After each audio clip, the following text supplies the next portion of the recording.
धरा में श्वेत धर्म संघ सेना में, ओजस्वी गुरु आभालय में श्वेत राज हंस गुरु शरण में, अपनी जन्मभूमि में जगा श्वेत उज्जवल भाव भीतर में, श्वेत चद्दर ओढ़ चले संयम की राह में, आतुर जुड़ने श्वेत हंस की टोली में, आतुर जुड़ने श्वेत हंस की टोली में।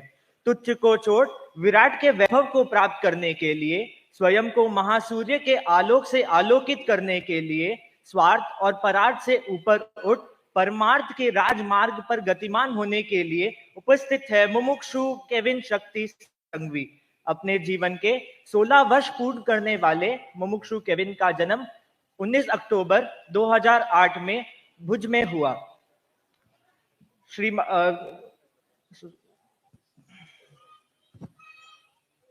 फतेहगढ़ निवासी भुज प्रवासी गुणवंती बहन चमनलाल फतेहचंद जी संघवी के सुपौत्र तथा स्वर्गीय श्रुति बहन शक्ति भाई संघवी के इकलौते कुलदीपक मुमुक्षु केविन। धर्माचार्य मुझ तारो, मैं लीन हो शरण तुम्हारो, है और न कोई चारो, धर्माचार्य मुझ तारो। इन्हीं भावों से ओतप्रोत अपनी ही जन्मभूमि और कर्म भूमि में 8 कर्मों से लड़ने के लिए, संयम के महासम्रांगण में उतरने व संसार स्वरूप कारागृह माया रूपी कारागृह को तोड़ने के लिए परम पूज्य युग प्रधान आचार्य श्री महाश्रमण जी के श्री चरणों में उपस्थित है। आपके भीतर 2 वर्षों पूर्व वैराग्य की भावना जगी और लगभग 8 महीने पूर्व पारमार्थिक शिक्षण संस्था में प्रवेश किया। आपने एसएससी की शिक्षा पूर्ण की है। आपका सरल स्वभाव, सेवा भावना, सहयोग चेतना व कंठस्थ के प्रति निष्ठा रही है। आपके मुमुक्षु काल में आपने 25 बोल, तत्व चर्चा, जैन तत्व प्रवेश के 2 खंड, भक्तामर, आलंबन सूत्र, संस्कार बोध, व्यवहार बोध आदि अनेक धार्मिक चीजें कंठस्थ की है। धर्म संघ में मुनि श्री अनंत कुमार जी, साध्वी श्री मूला जी, साध्वी मुक्ति श्री जी, साध्वी मंगल यशा जी, साध्वी मल्लिका श्री जी, साध्वी गौरव यशा जी, साध्वी नवीन प्रभा जी, साध्वी रुचिर प्रभा जी आपके नातीले महाराज है। साध्वी आत्मार्थिनी जी भी आपके नातीले है। आपके वैराग्य के बीज को अंकुरित, पल्लवित व पुष्पित कर कर वृक्ष से महावृक्ष और महावृक्ष से वट वृक्ष बनाने में मुनि श्री पृथ्वीराज जी स्वामी और मुनि श्री निकुंज कुमार जी की अहम भूमिका रही है। તમે જે પથ પર જઈ રહ્યા છો એ પથ કલ્યાણકારી થાય। તમારા ભવિષ્યના જીવન માટે અમે અનંત અનંત આધ્યાત્મિક મંગલ કામના કરીએ છીએ। अंत में पारमार्थिक शिक्षण संस्था की तरफ से हमसे हुई त्रुटियों के लिए सामूहिक क्षमत कामना करते हैं। ओम अरहम। दीक्षार्थी का परिचय हुआ और दीक्षार्थी जब दीक्षा लेता है तो आज्ञा पत्र की अपेक्षा होती है। बिना परिवार के आज्ञा पत्र के दीक्षा होती नहीं है। तो दीक्षा पत्र का वाचन करने के लिए पारमार्थिक शिक्षण संस्था की ओर से मोतीलाल जी जिरावला यहां उपस्थित हो रहे हैं। आज्ञा पत्र वाचन।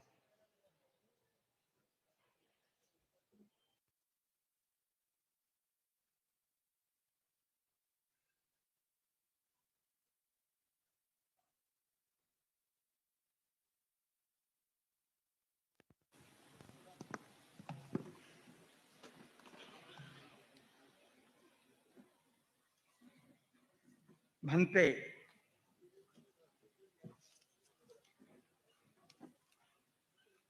नमोत्थुणम समणस्य भगवो महावीरस्य आज्ञापत्र।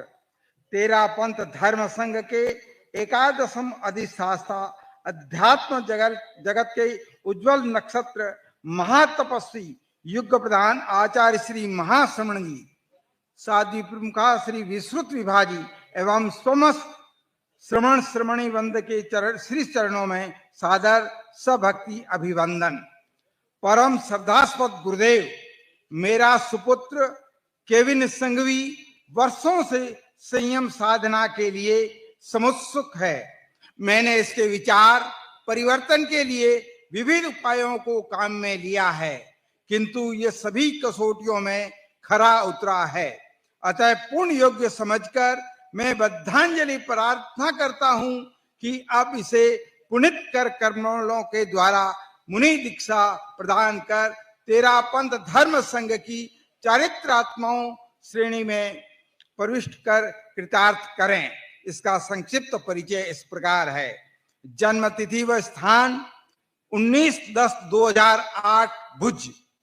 पिताश्री का नाम शक्ति चमनलाल संघवी, मातुश्री का नाम दीपाली शक्ति सिंघवी। निवास स्थान भुज कच्छ गुजरात। पूरा पता अरहम बंगलो, दरजीप कॉलोनी, घनश्याम नगर, भुज। वैराग्य भावना 18 महीनों से। संस्था प्रवेश 19/4/2024। शैक्षणिक योग्यता एसएससी। प्रतिक्रमण आदेश तिथि व स्थान 6/11/2024 सूरत। दीक्षा आदेश व तिथि स्थान 30/11/2024 सूरत। दीक्षा ग्रहण तिथि व स्थान 7/2/2025 भुज। पूजी कच्छी पूज संवत्सरण। तपोधन। मेरी यह शुभकामना है कि आपकी व्रत छाया में आत्म साधना और ज्ञान आराधना करता हुआ तीनाणम तार्याणम इस आगम सूत्र को सरितार्थ करे। मैंने ये आज्ञा पत्र सहर्ष एवं स्वेच्छा से लिखा है, संकोच, आवेश या प्रभाववश नहीं। अभिभावकों के हस्ताक्षर है संघवी चमनलाल, संघवी गुणवती बहन, संघवी शक्ति, संघवी दीपाली, संघवी कीर्ति भाई। साक्षियां हैं घनश्याम संघवी, मेहता भरत, नरेश भाई, वाड़ीलाल एंड मेहता, निमिष दोषी। ओम अरहम। आज्ञा पत्र का वाचन अभी हुआ और इस आज्ञा पत्र को परम पूज्य गुरुदेव को समर्पित करने के लिए उनके पारिवारिक सदस्य पहुंच रहे हैं। केबिन के पिताजी शक्ति भाई चमन भाई वे यहाँ मंच पर गुरुदेव को समर्पित कर सकेंगे। श्रुति दीपाली वे सामने यहाँ पर दर्शन कर सकेगी।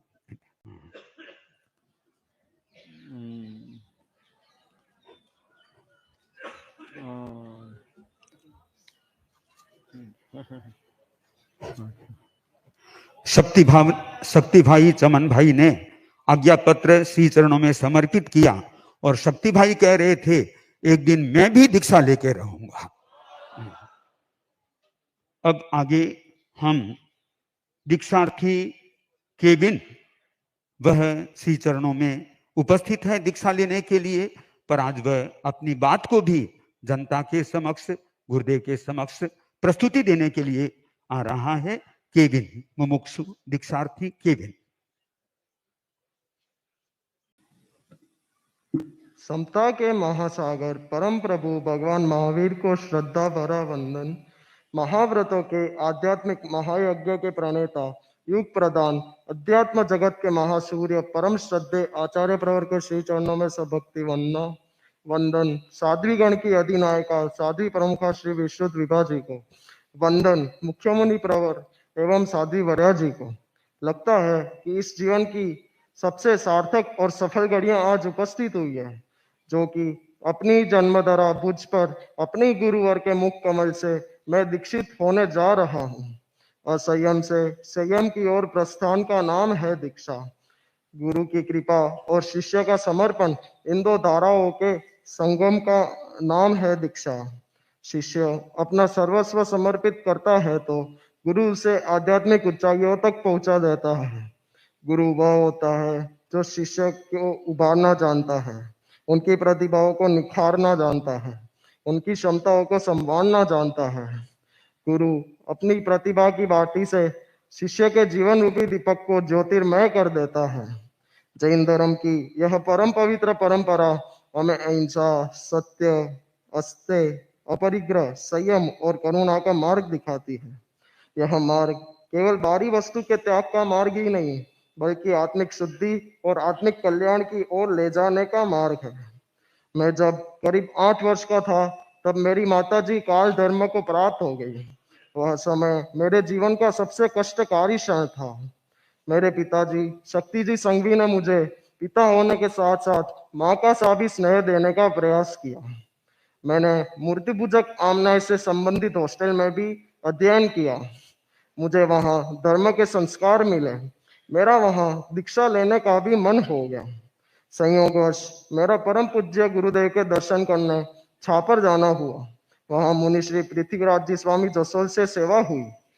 उन्होंने मुझे जब तेरह पंथ की एक गुरु और एक विधान की परंपरा, मर्यादा, अनुशासन बताया तो मैं उससे बहुत प्रभावित हुआ। उन्होंने मुझे वैराग्य की भी प्रेरणा दी। मेरे जब मुनि श्री निकुंज कुमार जी का भूज पधारना हुआ, मुझे उनका भी मार्गदर्शन प्राप्त हुआ और उन्होंने भी मुझे वैराग्य की प्रेरणा दी। मेरे दादाजी भी मुझे तेरापंथ धर्म संघ में ही दीक्षा देने की भावना रखते थे। मेरा मन भी धीरे धीरे वैराग्यमय हो गया। जब सन 2023 में नंदनवन बृहत्तर मुंबई में परम पूज्य गुरुदेव का चातुर्मास था, तब मुझे परम पूज्य श्री के दर्शन करने व सानिध्य में रहने का अवसर मिला। मेरा मुख्यतया अध्ययन तब मुनि श्री कीर्ति कुमार जी स्वामी के सानिध्य में चला।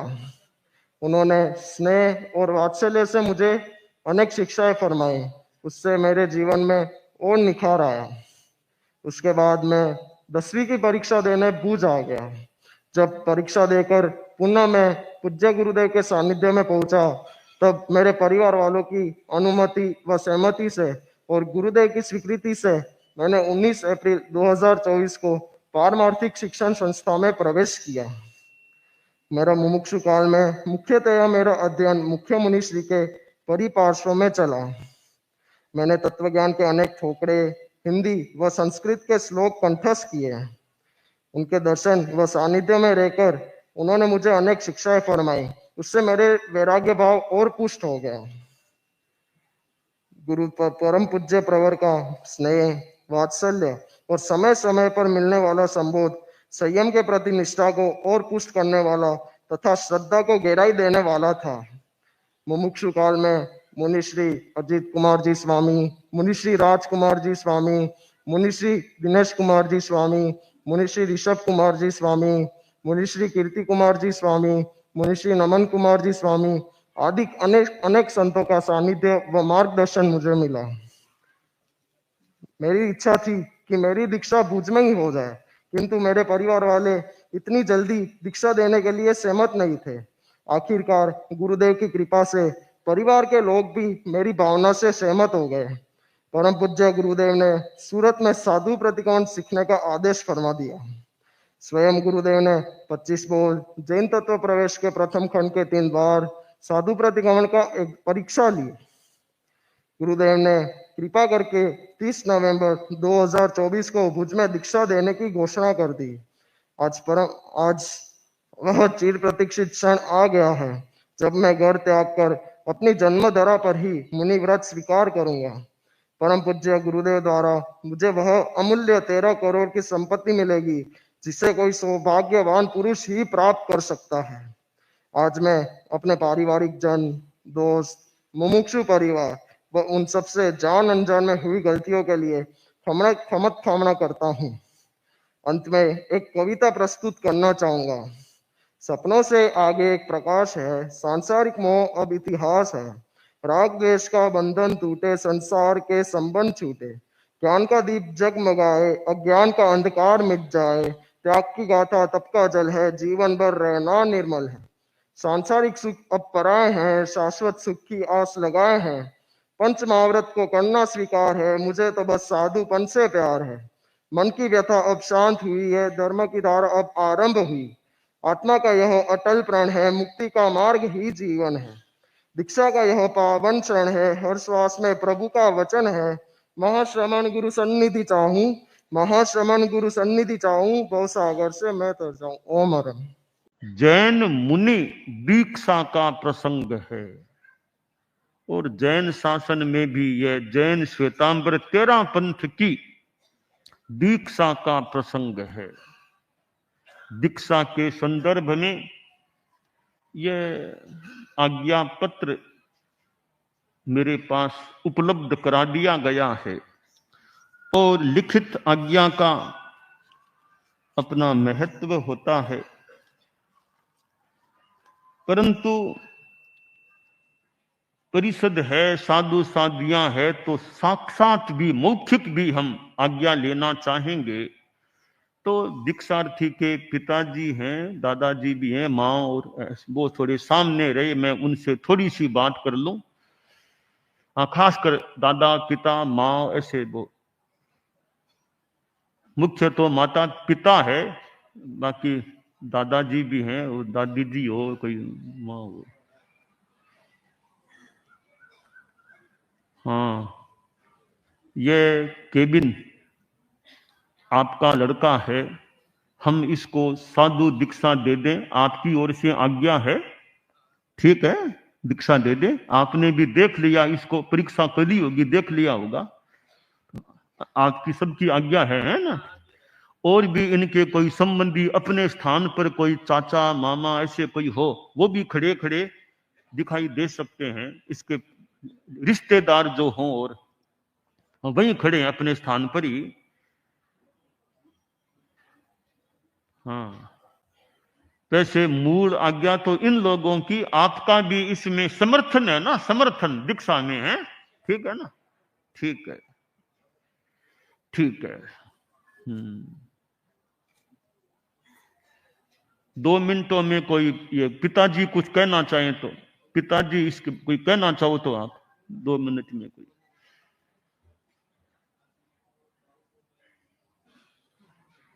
ठीक है, ठीक है।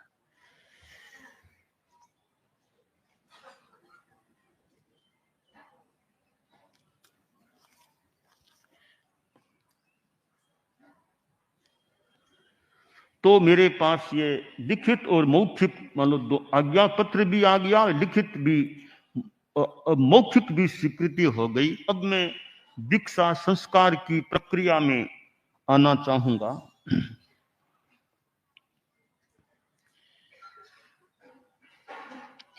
अब मैं दीक्षार्थी से थोड़ा सा इंटरव्यू लेना चाहूंगा कि परिपक्वता है ना पूरी। एक बार और अंतिम एक मैं परीक्षण करना, भले वहां खड़े हो, देखिए यह साधु दीक्षा की बात है और जीवन भर का इसमें त्याग होता है, सर्व सावध्य योग का। अब तुम देखो, तुम्हारे लिए यह साधु जीवन और ये आज्ञा अनुशासन में रहना, और वो तुम्हारे लिए संभव तुम्हें लगता है क्या? तुम इसमें सेट हो सकोगे इस जीवन में? ये मतलब अहिंसा सत्य आदि अपने 5 फिर महाव्रत की बात है, और हमारे ये थोड़ा पैदल चलना, लोच आदि आदि जो कुछ चर्या के अंग हैं, रात को पानी भी नहीं पीना होता है, ये तुम जानते होगे ना, रात को पानी भी नहीं पीना, खाना तो बहुत दूर की बात है। ये तुम्हारे लिए संभव है क्या? गर्मी में पानी पिए बिना रह जाना, ठीक है। और कोई तुम्हारे में कम, एक बार आंख मूंद कर देख लो, पूरी तैयारी है कि नहीं? तुम्हारी तैयारी है पूरी? ठीक। अब मैं संस्कार दीक्षा का जो है, नमो नमो अरहंतानम, नमो सिद्धानम, नमो आयर्यानम, नमो उवज्झायानम, नमो लोए सब्बसाहूणम, एसो पंचनमोक्कारो सब्ब पावपणासनो, मंगलानम च सब्बेशिं पढ़मम हवई मंगलम। करेमि भन्ते सामाइयम सब्बम सावज्जम जोगम पच्चखामि, जावज्जीवाये तिविहम तिविहेणम, मणेणं वायाए काएणम, न करेमि न कारवेमि, करम तम पि अन्नम न समनु जानामि, तस्य भन्ते परिक्रमामि निंदामि गरिहामि अपानं बोशिरामि। यावत जीवन के लिए 3 करण 3 योग से सर्व सावध्य योग का त्याग है, ठीक है। अब साधु बन गए हैं, ये हैं साधु।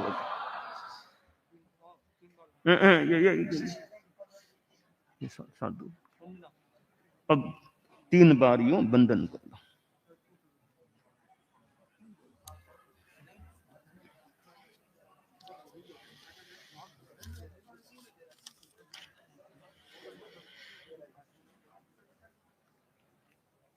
फिर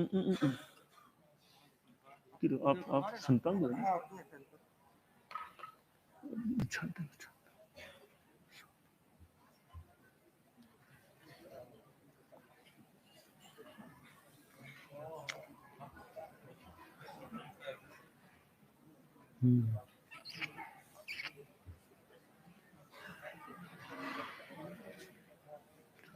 तुम्हारे पास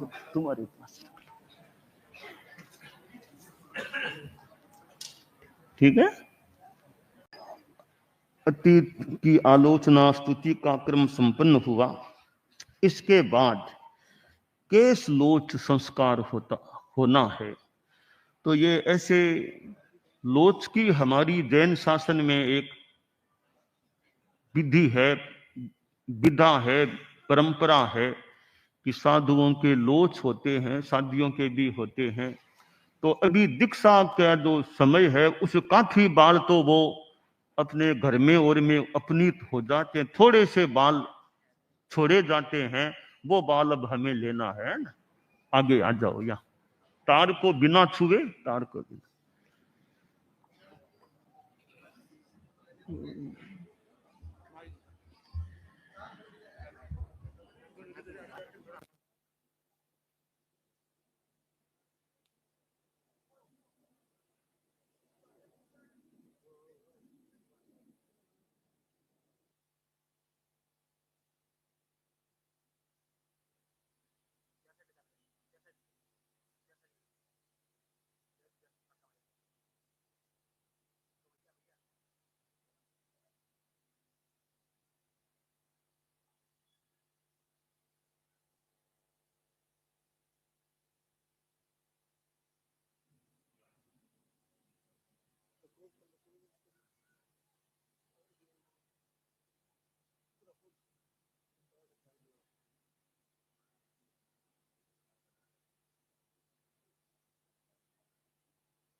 लगभग 4-5 मिनटों तक गुरु की गोदी में माथा रखने का मौका मिल गया।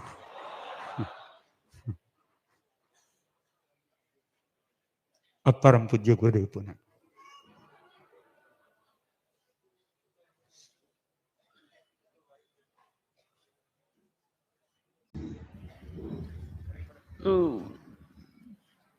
केश लोच संस्कार के बाद एक जो हमारी ये अहिंसा की साधना है उसमें सहायक रजोहरण होता है।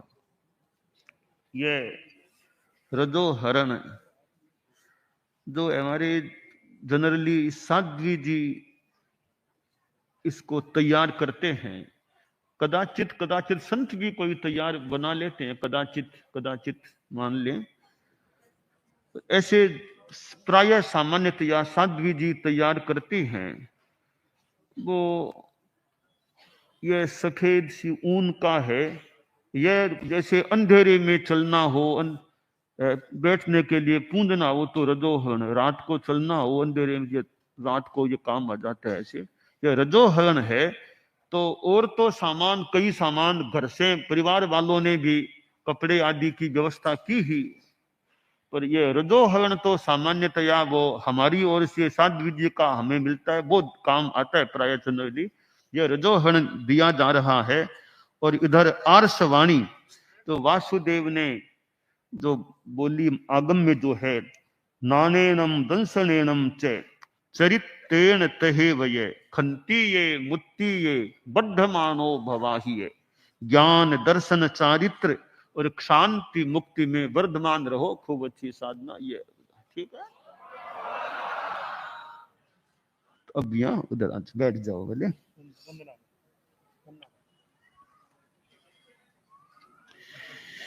ठीक है।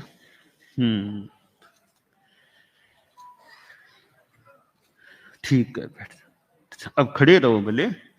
अब इतना होने के बाद अब नामकरण, क्योंकि नए जीवन का फिर नामकरण भी एक परिवर्तित भी हो सकता है। कभी हमारी मुनि महावीर का तो पहले भी महावीर था बचपन में, और बाद में भी महावीर नाम ही रख दिया गया था। महावीर बदला नहीं गया नाम को, है ना, तो महावीर हैं।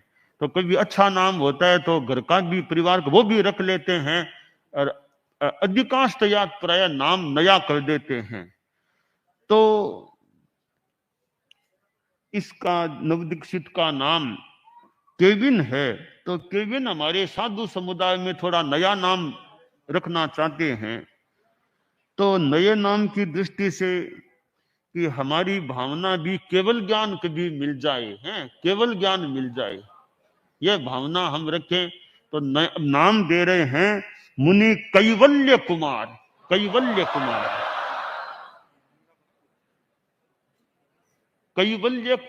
कैवल्य कुमार हैं मुनि, कैवल्य कुमार। तो अब देखिए, ये अब साधु मुनि बन गए हैं, यानी आपके अब परिवार के सदस्य पहले आपके परिवार के थे, अब वो आपके परिवार के नहीं रहे हैं, वो दादाजी पिताजी हो रहे हैं। अब आपके परिवार से संबंध समाप्त हो गया, इस साधु परिवार से इनका संबंध जुड़ गया है। तो अब आप लोग गृहस्थ हैं, इन्होंने सर्व सावध्य योग का त्याग हमने करा दिया, तो साधु बन गए। तो ये दादा के लिए भी पिता के लिए भी अब बंदनीय बन गए हैं, आप सभी के लिए बंदनीय। आप तो अपने स्थान पर बैठे बैठे इनको मथेन वंदामी बोले, ठीक है। अब देखो, तुम अब साधु बन गए हो, अब तुम गृहस्थ नहीं हो, तो साधु में अपना चलना बैठना उठना खड़ा, तो जयम चरे जयम चिट्ठे जय मासे जयम सही जयम भुंजे जयम भाषे जयम सही, मतलब कि संयम पूर्वक चलना है।